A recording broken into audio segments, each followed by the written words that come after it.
ರೈತ ಬಾಂಧವರೆಲ್ಲರಿಗೂ ನಮಸ್ಕಾರಗಳು. ನಿನ್ನೆ ಕರ್ನಾಟಕ ಮಾರುಕಟ್ಟೆಯ ಹತ್ತಿ ಹಾಗೂ ಒಣಮೆಣಸಿನಕಾಯಿ ಯಾವ ಮಾರುಕಟ್ಟೆಯಲ್ಲಿ ಎಷ್ಟು ರೇಟ್ ನಡೆದಿದೆ? ಸ್ನೇಹಿತರು ಚಾನಲನ್ನು ಸಬ್ಸ್ಕ್ರೈಬ್ ಮಾಡದೆ ವಿಡಿಯೋವನ್ನು ನೋಡ್ತಾ ಇದ್ರೆ ದಯವಿಟ್ಟು ಚಾನಲನ್ನು ಸಬ್ಸ್ಕ್ರೈಬ್ ಮಾಡಿಕೊಳ್ಳಿ, ವಿಡಿಯೋವನ್ನು ಲೈಕ್ ಮಾಡಿ ಮತ್ತು ಶೇರ್ ಮಾಡಿ.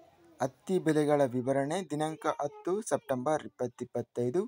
ನರಗುಂದ ಮಾರುಕಟ್ಟೆಯಲ್ಲಿ ಹತ್ತಿ ಕ್ವಿಂಟಲಿಗೆ ಕಡಿಮೆ ಬೆಲೆ 7,100 ರೂಪಾಯಿಯಿಂದ ಹೆಚ್ಚಿನ ಬೆಲೆ 7,200, ಮಧ್ಯಸ್ಥ ಬೆಲೆ 7,150.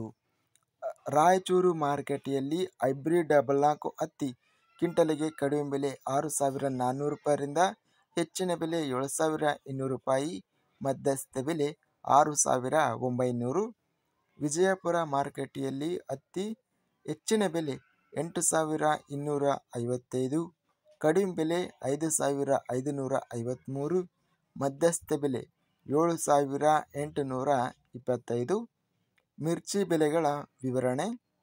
ತುಮಕೂರು ಮಾರುಕಟ್ಟೆಯಲ್ಲಿ ಇತರೆ ಮಿರ್ಚಿ ಕ್ವಿಂಟಲಿಗೆ ಕಡಿಮೆ ಬೆಲೆ 7,000 ರೂಪಾಯಿಯಿಂದ ಹೆಚ್ಚಿನ ಬೆಲೆ 14,500 ರೂಪಾಯಿ ಇದೆ. ಮೀಡಿಯಂ ಕ್ವಾಲಿಟಿ ಮಿರ್ಚಿ 9,800 ರೂಪಾಯಿ ರೇಟು ಇದೆ.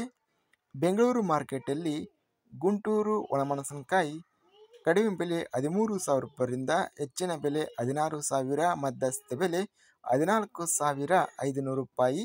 ಬೆಂಗಳೂರು ಮಾರ್ಕೆಟಲ್ಲಿ ಬ್ಯಾಡಗಿ ಒಣಮೆಣಸಿನಕಾಯಿ ಕ್ವಿಂಟಲಿಗೆ ಕಡಿಮೆ ಬೆಲೆ 16,000 ರೂಪಾಯಿಯಿಂದ ಹೆಚ್ಚಿನ ಬೆಲೆ 22,000 ರೂಪಾಯಿ ಇದೆ, ಮಧ್ಯಸ್ಥ ಬೆಲೆ 19,000. ಹುಬ್ಬಳ್ಳಿ ಮಾರ್ಕೆಟಲ್ಲಿ ಕಡ್ಡಿ ಒಣಮೆಣಸಿನಕಾಯಿ ಕ್ವಿಂಟಲಿಗೆ ಕಡಿಮೆ ಬೆಲೆ 2,019 ರೂಪಾಯಿರಿಂದ ಹೆಚ್ಚಿನ ಬೆಲೆ ಡಿಲಕ್ಸ್ ಕ್ವಾಲಿಟಿ ಕಡ್ಡಿಕಾಯಿ 19,199 ರೂಪಾಯಿ ರೇಟು ನಡೆದಿದೆ. ಇನ್ನು ಮೀಡಿಯಂ ಕ್ವಾಲಿಟಿ ಸೆಕೆಂಡ್ ಕ್ವಾಲಿಟಿ ಕಡ್ಡಿಕಾಯಿ ಬಂದು 14,200 ರೂಪಾಯಿ ರೇಟ್ ಅನ್ನೋದು ಇದೆ. ಇದಿಷ್ಟು ನಿನ್ನೆ ನಡೆದ ಕರ್ನಾಟಕ ಮಾರುಕಟ್ಟೆಯ ಹತ್ತಿ ಹಾಗೂ ಮಿರ್ಚಿ ಬೆಲೆಗಳ ವಿವರಣೆ. ಇಂತಹ ತಾಜಾ ಮಾರುಕಟ್ಟೆಯ ಬೆಲೆಗಳ ವಿವರಣೆಗಾಗಿ ನಮ್ಮ ಚಾನಲನ್ನು ಕೂಡಲೇ ಸಬ್ಸ್ಕ್ರೈಬನ್ನು ಮಾಡಿಕೊಳ್ಳಿ, ಪಕ್ಕದಲ್ಲಿರುವ ಗಂಟೆ ಸಿಂಬಲವನ್ನು ಪ್ರೆಸ್ ಮಾಡಿ. ಹೀಗೆ ಮಾಡಿದರೆ ನಾವು ಅಪ್ಲೋಡ್ ಮಾಡುವ ಪ್ರತಿ ವಿಡಿಯೋಸ್ ನೋಟಿಫಿಕೇಷನ್ ಆಗುತ್ತವೆ. ಈ ವಿಡಿಯೋವನ್ನು ಲೈಕ್ ಮಾಡಿ. ವಿಡಿಯೋವನ್ನು ಲೈಕ್ ಮಾಡುವುದರಿಂದ ಇನ್ನೂ ಹೆಚ್ಚಿನ ರೈತ ಎಲ್ಲರಿಗೂ ಈ ವಿಡಿಯೋ ರಿಕಮೆಂಡೇಶನ್ ಆಗುತ್ತದೆ. ಆದ್ದರಿಂದ ವಿಡಿಯೋವನ್ನು ಲೈಕ್ ಮಾಡಿ, ಸ್ನೇಹಿತರಿಗೆ ಮತ್ತು ರೈತ ಬಾಂಧವರಿಗೆ ವಿಡಿಯೋವನ್ನು ಶೇರ್ ಮಾಡಿ. ಧನ್ಯವಾದಗಳು. ಜೈ ಜವಾನ್ ಜೈ ಕಿಸಾನ್.